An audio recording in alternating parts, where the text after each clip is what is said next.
Catapulting Commissions family. What's up, team? Welcome back to this week's episode of the Catapulting Commissions podcast. I'm your host, Anthony Garcia.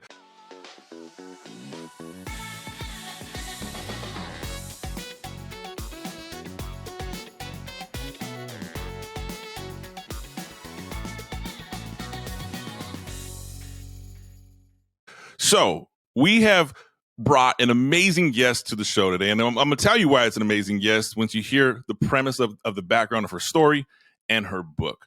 But let's talk about this, guys. It's 2023. We're making changes. Businesses are growing.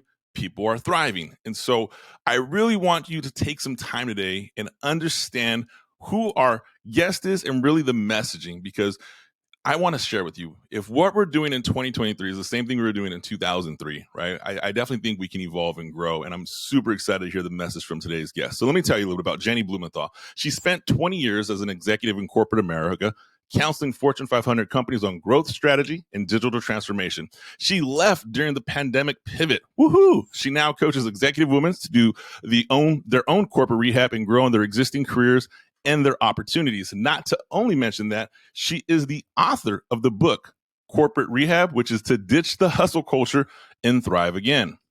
Jennie, welcome to the show. Hey, thanks, Anthony. I'm so glad to be here. I'm excited to have you here. So, Jennie, when I hear the phrase, ditch the corporate hustle and thrive again, it's if we go back a few years ago, you said you left during the pandemic pivot, and from my recollection at that time, the pandemic pivot, right, and the Great Resignation kind of all aligned in like this one mass exodus. Right. Now we find ourselves in this position where, okay, what happens now, right? And there's people, and I think both you and I would agree, I would even make the assumption live on air, you probably have colleagues who are still in that corporate hustle culture that are like, how? Or why, or what did you do? So let's talk a little bit about this. So you wrote this book, Ditch the Hustle Culture and Thrive Again. What's the premise for the book, and what was the theory or the logic behind bringing that to market? Yeah, so the whole premise of the book is that all of us, to some extent, can get trapped in what we call the hustle culture, which is a little different from hustle or ambition. Everyone needs a little bit of hustle, whether it's closing that next deal and getting that next commission, or getting a kid out the door with shoes on their feet. There's a time and a place for it. The challenge is the hustle culture beckons us to leave parts of ourselves behind so that we can be operating at this high level 100% of the time. And that's where it really starts to impact our own leadership, not only of ourselves, but of our teams as well. And we actually wind up sub-optimizing what we could be bringing forward into the workplace. And so that's the premise of it. It walks through the process that I took to actually rehab from the hustle culture myself. I was a partner in a large consulting firm. I was in corporate America for 20 years, climbing the ladder, killing it, doing really well on a lot of those measures. But there was a part of me that said, I don't know that that's really what I'm supposed to be doing with the rest of my life. And as I got further and further up that ladder, I became one of the few women on my business unit's leadership team and said, well, I can't quit now. There's so many people behind me. And I just put my head down and I hustled harder, thinking that control of my schedule was just around the corner if I just worked a little bit harder. And I wound up burning out in the process. And it took the pandemic pivot and the world getting really quiet for me to actually ask myself some of these real hard truths. That was I living the life that I really wanted to and imagined for myself and my husband and my two kids? And unfortunately for me, the answer was no. But fortunately, that started me on this journey to kind of figure out what was on the other side of hustle culture and what else I could do. And that's really what led me towards capturing all of these insights that I had read about and researched into a book so that other people can actually ditch the hustle culture and thrive again, whether that's right in the position that you're in or whether that's in a new venture for yourself. Well, one, congratulations. I know firsthand that's not an easy decision, right? You and I were chatting a little bit before we recorded. I left corporate career, married, 3 kids at home, and I don't know if this happened to you, but for me, there was all these little voices in my head like, you're doing what? Why are you doing this? And it didn't hit me until everything, I had completely left, all the monetary responsibilities, the stocks, everything was finally sent to me. And it was like, great, this is awesome. Here's whatever X amount. Then I was like, wait a minute, I don't have nothing else after this. What comes next? And there was a brief moment I'll never forget. It was like the week after I left corporate America. I was out golfing with some buddies, and we were buying a round of the drink, and I'm like, oh man, I got like, all right, I'm doing it, because now there is all of it sat in. And here's the thing. I remember feeling wanting to leave 3 or 4 years earlier. It just, same thing. There was always these reasons to stay. So Right. there's someone listening right now that is in that same position, Jenny, where they're like, I want to make that transition. I want to make that exit. But right, we use the phrase sometimes, the golden handcuffs, the stock options, the high heavy salaries, all of that. Was there something in particular that was like the aha moment for you to say, you know what, I'm done? Like, this is the day that I'm going to make that change. And did something like that happen to you, or what led up to that final triggering point to say, I'm done? Yeah, there were probably a few things that led up to it. One of them was just being able to have some space and time to actually think about whether this was the life that I wanted. I was on planes 3 times a week leading up to COVID. I was leading a $300 million business unit. So I was super busy. My kids were in elementary school, so in third and fifth grade. And there was no time to really debate whether this was really what you were supposed to be doing, because there was always somebody else that needed something, the next deal to close, some other partner that needed me to fly to Vegas to help close a deal there. And so it was very easy to stay distracted. And I think once the pandemic pivot happened, or the pandemic happened and shut things down, it was a chance for me to start actually asking those questions. And I think there's a lot of people that have great quotes about this, but basically, the quiet sometimes is scary because it makes you, it tells the truth. And that's a quote from Pink, whom I love. But I think that's the part, it can get scary to actually like stop and listen. But for me, what really did it was in that time leading up to when I left, we started spending a lot more time as a family, because I wasn't doing commuting, and we were starting to pick up tennis and a couple of other things we had never had time to do. And I think I smugly almost said to my son at the time, I think the pandemic has been horrible for so many people, but look, we're getting to this great family time. And he cheerfully said, yeah, it's awesome. I mean, on the weekends we get to see you all the time, but during the week you're on 12 hours of Zoom calls, and but it's fun to deliver you dinner upstairs while you're on the Zooms. And I was like, wait a minute, like that's still not what I wanted. And at the time, the firm was going through a lot of layoffs. I think a lot of people can relate to that, because that's a cycle that's been ongoing.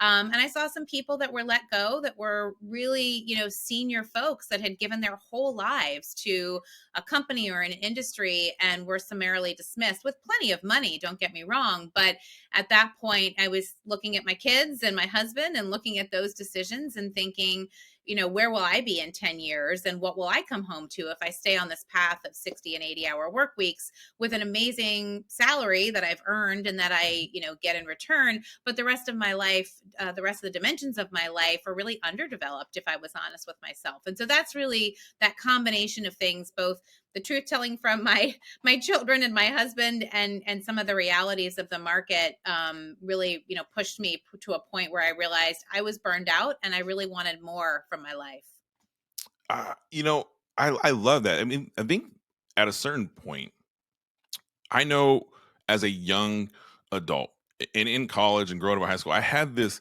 vision of the Mm-hmm. amount of money I wanted to make, the corporate roles and responsibilities. And I got to be honest with you, right? You mentioned playing 3 days a week. The Marriott ambassador status, it is not as cool as it means. All that means is you spend tons of time in a hotel. Because I remember my wife sat me down, was like, hey, I told her, I said, I got Marriott ambassador status. She's like, well, what does that mean? So I think at the time it was $20,000 a year and 100 nights in a hotel. And she's like, well, what did you do? I'm like, 169 nights, like $38,000. And she looked at me and she's like, how many of those was I with you on? And it just like dagger. And I was like, ooh, okay. And it's something about this vision that I know for me personally, I wanted the income, I wanted the status. And the higher I got in corporate, I remember looking at colleagues where, you know, renting apartments in New York City to be Mm-hmm. near the corporate office, but flying home to Yeah. wherever home was on Fridays to go spend the weekend with their family and go back. And when a good friend of mine took on that venture, I'm at my cap. So Yeah. I share this with you, Catapult the Commissions family. If you're there, you're not alone. Like, it's okay to say, you know what, my family is a priority, my mental well-being, my own thoughts. So I love your story on that. But let's even peel a layer. Let's get a little vulnerable here. That's not an easy decision. Right. Did you have a plan? Right. Let's just start with the real simple thing. You're ditching this hustle culture. Did you have a plan? Because one of the things with the hustle culture, right, and everyone loves a hustle culture, right? We talk about it. I don't think really people understand, like, the hustle culture. It's appropriate at times and inappropriate at times, in my personal opinion. But there's an amount of money that comes with that culture. Like, what was your plan when you say, "Hey, I'm leaving"?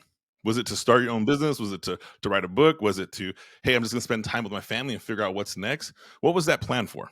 Or what was that plan after? My apologies. Yeah, so I did what I do advise colleagues or coaching clients now not to do. I left without a plan, but that's partly because I pushed myself, or I got to the point where I was so burned out that I didn't have another way to heal in place.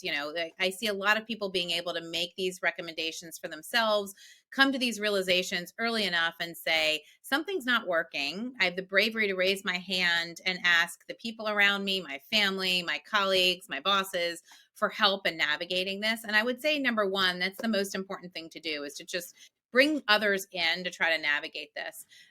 Part of what I get into in the book is just recognizing your own story. And part of mine is, we don't quit, and we don't, we can ask for help, but we are strong, and we're going to stay in there, and we're going to hustle and get it done. And so for me, it was a lot of trying to admit to myself that it was okay to admit that this life I thought I had built for myself, that I thought I should love, actually wasn't making me happy. And that was the scariest part of all, that I was supposed to be happy. I had done the American dream.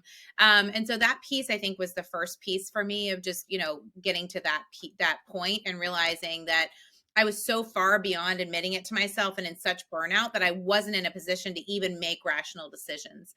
And so the context of this was October 2020.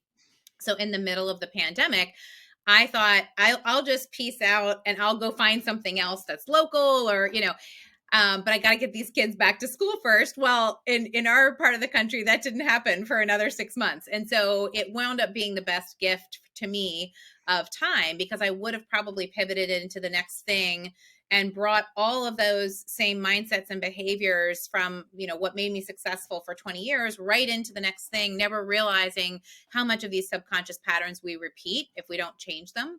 And what I found in my research when I did start researching the book is that the hustle culture is something we hold in place within our own behaviors, and cultures around us hold us in place. And so that's part of the hard thing, is understanding what part of this is a culture that you're working in that says you're only as good as your last deal.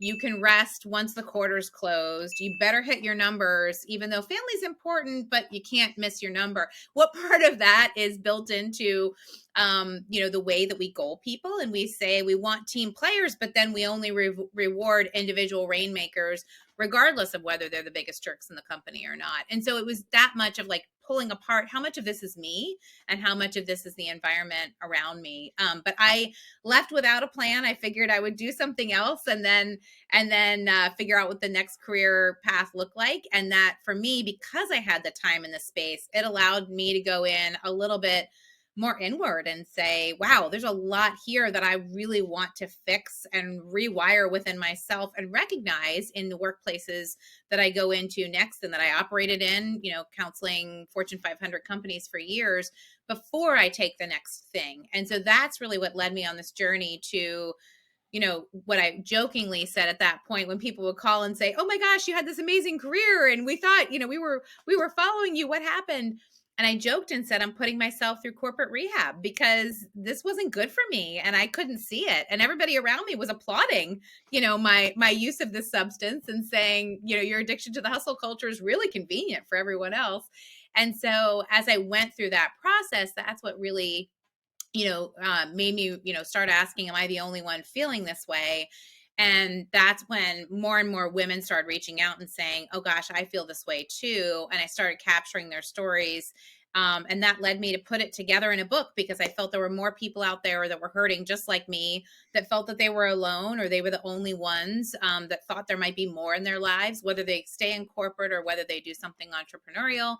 And that's really what led me to write the book. And then I wound up interviewing 300 other women for it and included their stories, along with this rehab approach, which is really, rehab stands for recognizing the context of your story, evaluating your choices, your relationships, your time, your patterns, healing across mind, body, and spirit, arising. And that's really where you get to tap back into your strengths and start to play and do some fun things that we get to do, like golf when you're not hustling so much.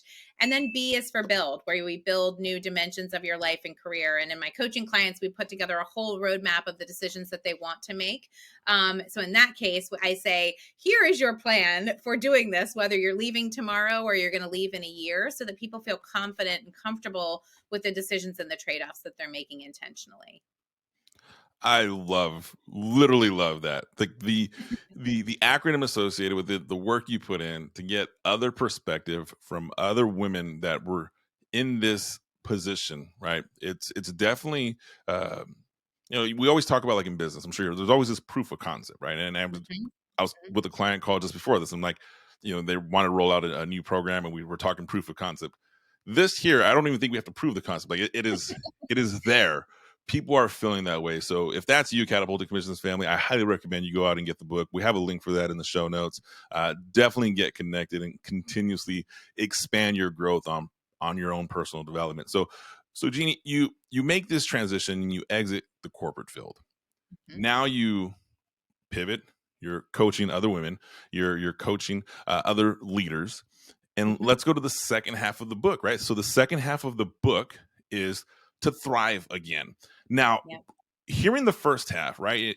Hearing the first half in the first 15 minutes of this interview, it's like, okay, we talked about, hey, we're leaving this, we're walking away from this, all the bells, all the whistles, all the accolades, and I want to thrive again.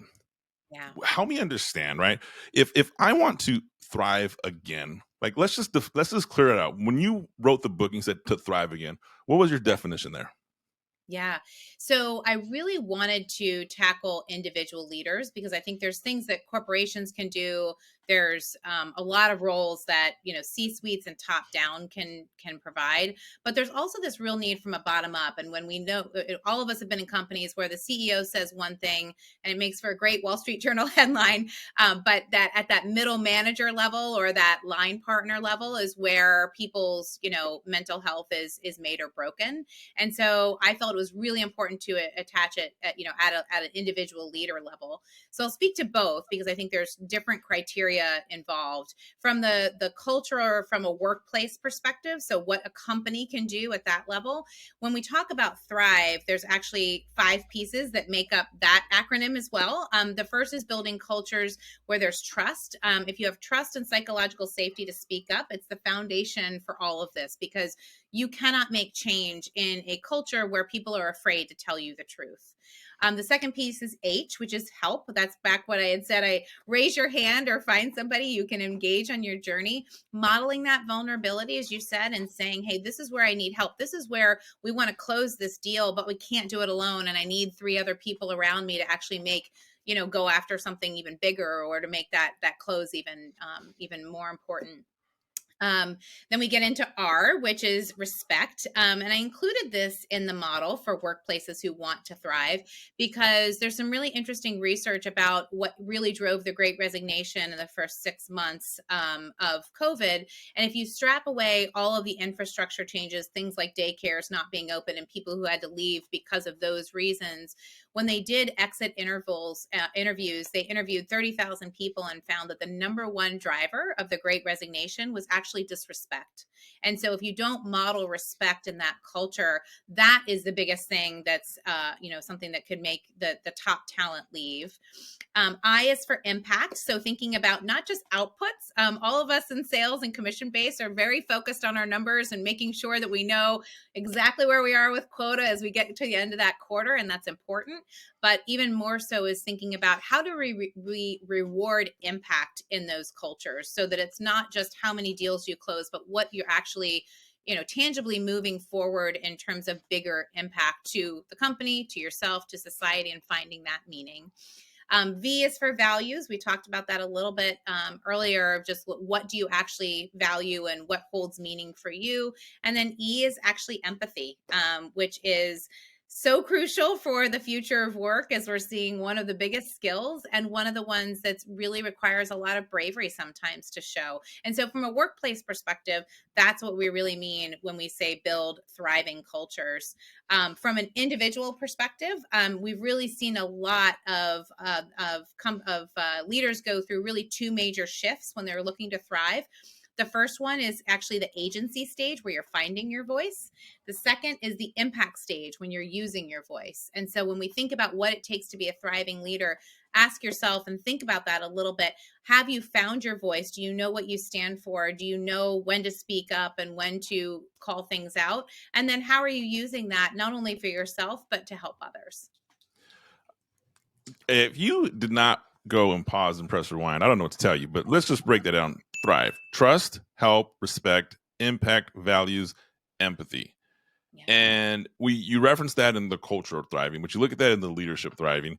I hear that personally, Jenny, and I look at it, I'm like, hey, this is, and we talk, I've built my own company since I've left. I'm like, this is kind of what I want my company, but more importantly, what people who work with me, like, yeah, this is where things sit in alignment. So I love that. And I wasn't aware of the disrespect was one of the key indicators of people leaving during the Great Resignation. I'm not shocked, though. I mean, I really am not shocked, because I know I've chatted with leaders, C-suite. I've like I said, show's going on 4 years. I've had the opportunity to speak to numerous people that have either been in corporate America or still in corporate America, and you kind of hear this repeating theme. So my own version of proof of concept, 250 episodes later, I think we were onto something. So I love what you're sharing there. So let's talk about this thriving component personally. It's very easy for me to hear what you have just said and say, okay, that's cool, right? Thrive, catapult the commissions, my company. Hey guys, we're gonna thrive. But gotta be honest with you, there's some limiting beliefs that sit. I have said this, and people have, like, I would argue every successful person, matter of fact, every person has a limiting belief in some shape, form, or capacity. I think the levels of the limiting beliefs may be a little higher and smaller, but we all have these limiting beliefs. And I always call it these little bad people on my shoulder that are like, you can't do this. Right. So how do I overcome that as a leader?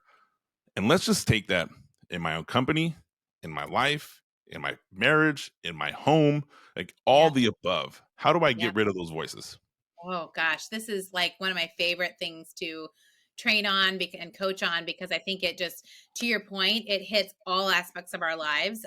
It's actually kind of funny now to think about the times when we used to think we could just badge into an office and be a whole different person. I think Zoom showed us that we're the same people, whether we're at home and at work. And those same beliefs, come through as well. I think the best thing for this one, and the key thing to think about, is you really need to actually catch that belief and understand what it is. 95% of the time, we're actually running on subconscious beliefs, and it's influencing your actions. And if you're not aware of that, you actually have no idea that there's a limiting belief running in the background. And so much of the work that we do when we train leaders is actually bringing that subconscious into the conscious. If it helps to think you, if you're a visual person like me and you happen to be watching us, the amygdala, which is your oldest lizard brain in the back part of your brain, is the thing that is taking over when that limiting belief is happening. And what you're trying to do is actually bring things into the PFC, which is your forehead, the front part of the brain. So it has a chance to actually question, is that belief really true or not? And there's a great way to do this. It's a quick thing to remember. I love acronyms, especially on podcasts. And if you're driving, you can tuck this one away. But the best way to deal with it, I think, is the RAIN methodology that Tara Brach teaches. And that teaches us first, the R stands for recognize, just like my model. But it really thinks about, how do you actually recognize that this thought is happening? And it sometimes is something you can do with mindfulness or meditation. Some people do that. Often what I like to say is, try to listen to that little voice on your shoulder or in your ear when you make a mistake. because the minute you've made the mistake, what you say next is that limiting belief that, oh gosh, I didn't kill the presentation. I should have prepared more. I always do this. I never get it right. I'm always catching up to, John, who's got the promotion instead of me. All of those limiting beliefs are built on things beneath that, things like I'm not enough. I need to know all the answers in order to be credible. I need to prove my worth, those types of things. So if you catch that, what that voice is, the second part of the model is probably the most important. That's A, and that's allow. And we don't do this, right? We catch that voice and then we just pile on and say, yeah, what he said, I'm terrible at this and I'll never get that. And how am I going to be able to avoid those Christmas or afford those Christmas presents now? Or what about paying for college? And we just go into the shame cycle that just piles on that voice. And then we get to a point where we're taking the next action out of fear. So what do? We hit our Rolodex and say, I'm going to call and make 12 other sales out of desperation. And I'm going to call and make that guy close right now because I lost this last deal. And when we do that, unfortunately, our clients can smell fear too. And you're not going to get that commission because you're coming from this really desperate place. Versus if you just allow it and let it sit for a little bit and start to recognize it. Oh, that's that old friend fear coming back. The next piece is investigate. So the I in RAIN is investigate, where you click beneath that and say, why do I feel like I have to prove myself? Why do I feel like I always get it wrong? That's an interesting thought. And then the N is nurture, where you actually give yourself the same self-compassion you give to others. You probably give to your 3 kids. Apply that to yourself and say, is that really true? I don't think that's true. And maybe replace it with another belief. I didn't get this deal this time, but I'll learn from it, or I'll get it the next time. So I think the RAIN methodology by Tara Brach is my best hack for trying to get those limiting beliefs to stay put and reframe them into something that's truer. Oh, I love it. I love it. I love it because you hit something that I was thinking about. You talked about the kids, right? Mm-hmm. And so catapulting commissions family. You've heard me talk about my kids on the show. I literally had I had a meeting with. I have a personal trainer, and we're like a health dietitian trainer. So make sure I'm Mm-hmm. clean eating, all this fun stuff.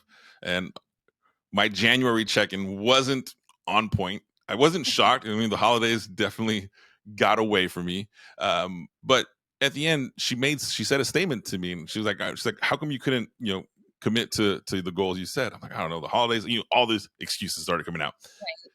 And she follows me. My daughter does competitive taekwondo. We travel all over the world for her to compete, and she's always having limiting beliefs. This girl's bigger. This girl can beat me up. And I'm like, no, no, no. And she's like, I hear you talk to your kid all the time.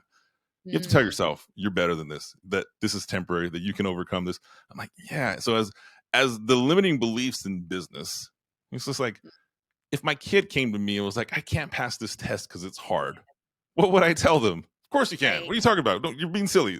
Or I failed this test today. Okay, well, there's 52 weeks in the year. You'll be fine tomorrow. Let's just move forward and get over it. So in the simplest way, it makes sense. In the heat of the moment, though, it's just like, there's something that changes as we progress into into maturity. We're like, oh, this isn't supposed to happen to me, but in reality, it does. It happens to all of us.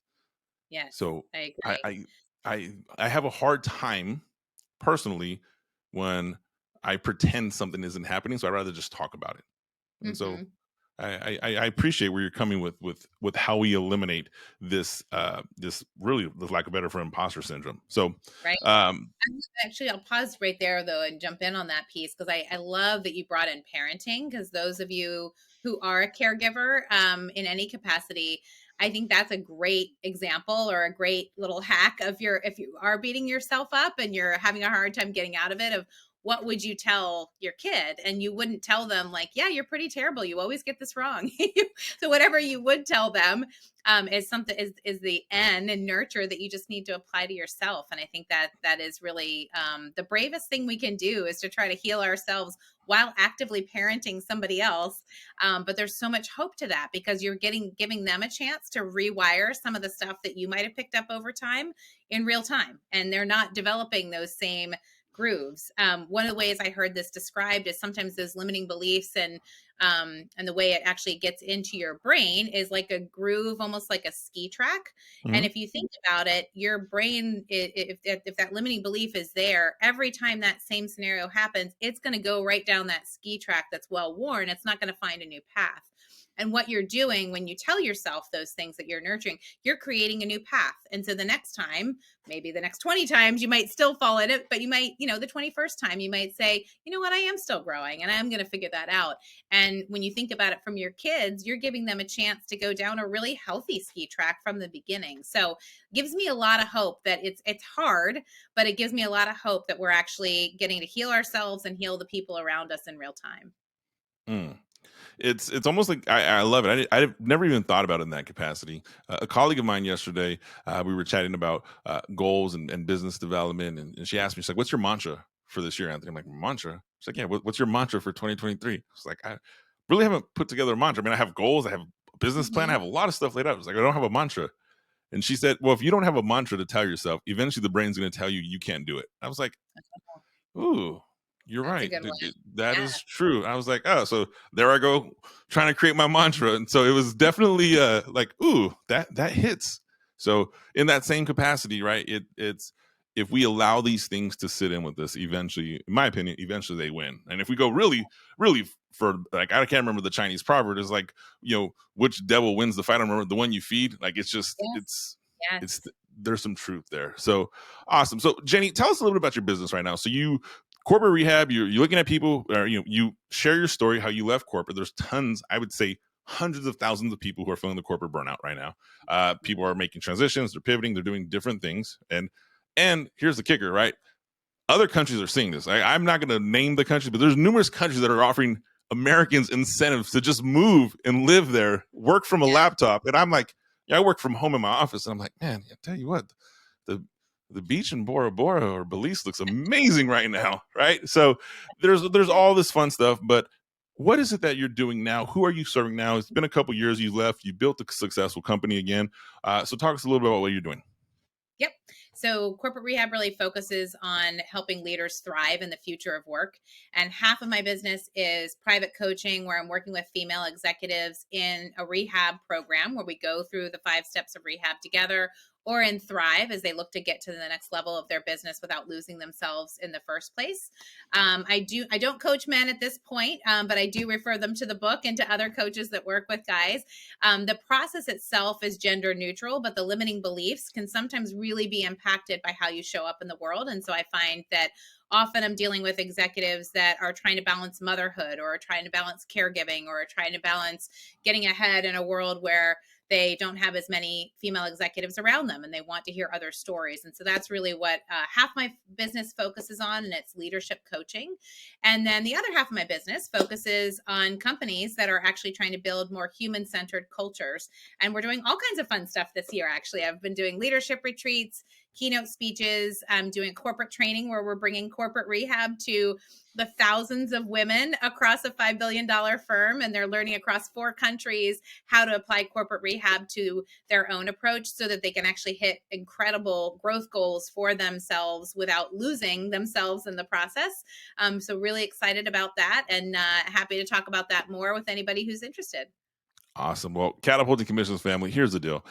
Jennie Blumenthal, corporate rehab.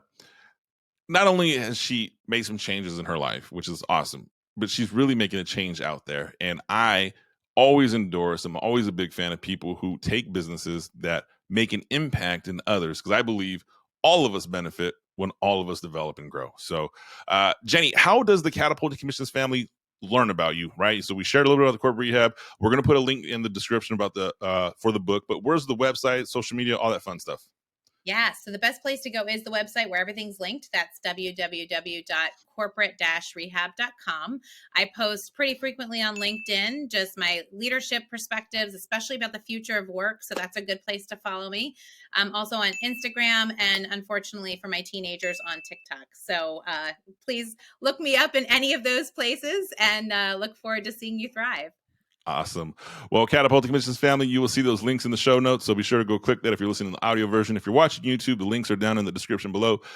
Jennie, we wish you nothing but abundant success for the rest of 2023. I'm super excited to have you on the show, and hopefully in the next year or two, we'll bring you back because I'd love to see the progress and growth that your company has made. Corporate Rehab, guys, ditch the hustle culture and thrive again. As always, Catapult to Commissions family, you know what to do. Be sure to like, subscribe, comment. Let me know your thoughts. Shoot me a DM. Tell me, are you in this position to ditch the hustle culture? Hey, honestly, you can send me a DM and say, I hate my job. I promise I'm not going to blast it. I'm not going to share it. Just, I want to hear your guys' thoughts and feedbacks. As always, I love you guys, and I'll see you next week.